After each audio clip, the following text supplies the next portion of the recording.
Diseases were caused by little hygiene and lack of sanitary care. Cholera, typhoid, and typhus were some diseases that were worsened by the population growth. Cholera was caused by unfiltered water. It was a fatal disease that killed 15,000 people. Smallpox was an outbreak because of overpopulation. Typhoid was carried by water. Typhus was carried through lice. Both were feared just as much as cholera.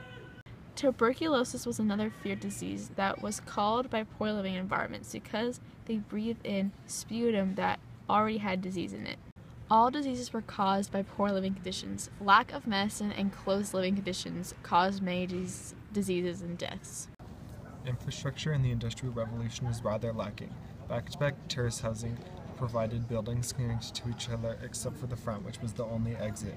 They used cheap material slate from Wales, and houses were damp and uncomfortable.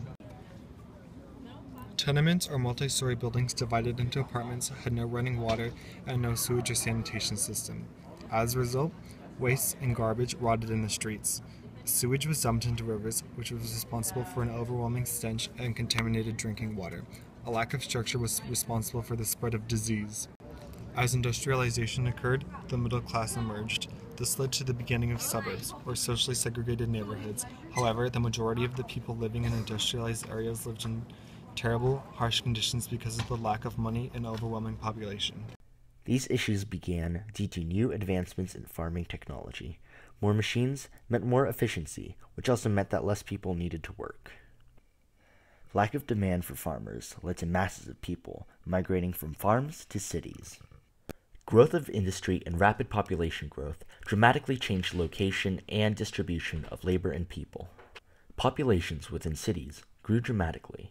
For example, in London, 1695, there were 5.5 million people, while in 1801, there were 9.3 million people, and in 1841, there were 15.9 million people, which is a 60% increase in 40 years.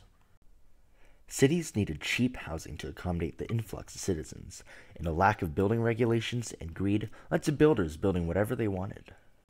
This also led to class segregation. While wealthy people enjoyed living life in pleasant neighborhoods, vast numbers of the poor industrial working class people struggled to survive in foul-smelling slums.